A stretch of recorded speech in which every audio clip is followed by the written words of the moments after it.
goes down and out on you. Sexual exploitation, forced labour, kidnapping and violence are not usually thought of as subjects for primary school-aged children, but the Church of England has found a way to take its fight against all forms of modern slavery into the classroom, in a way that will equip and protect children, while at the same time keeping lessons fun. Your heart just beats telling you it's... Well, children are vulnerable by definition in a way, but they're particularly vulnerable to trafficking. A third of the people trafficked in 2017 were children. 10 million children worldwide are in slavery. So it's happening.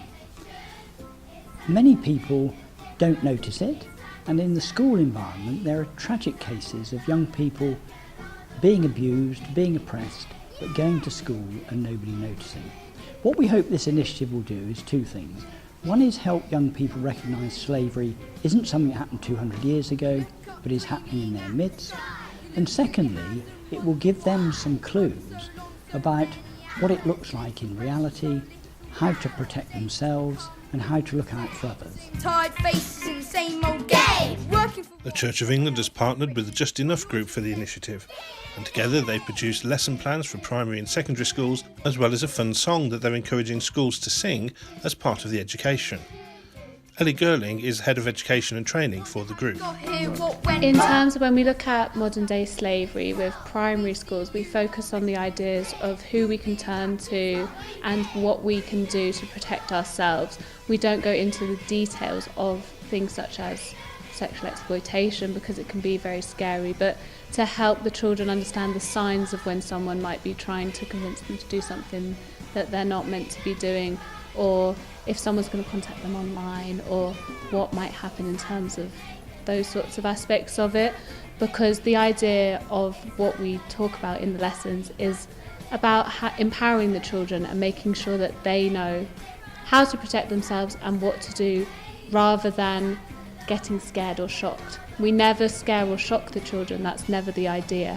It's about telling them what's happening and then what they can do about it, and giving them that safe space to talk to their teachers, to talk to their parents. I think the fact is children are vulnerable. There is a lot of darkness and sin and wickedness in the world, and it'd be wrong to kid children that wasn't so. I think the art is how you handle it. And if you look at our materials on our Clewer website, for instance, the Clewer initiative, if you look at this freedom song that we're inviting schools to record a version of and have a national competition, we're trying to make it fun as well as serious. That's how young people learn. The scheme is funded by the Clewer sisters, an Anglican community of nuns founded in the 19th century to help women out of prostitution.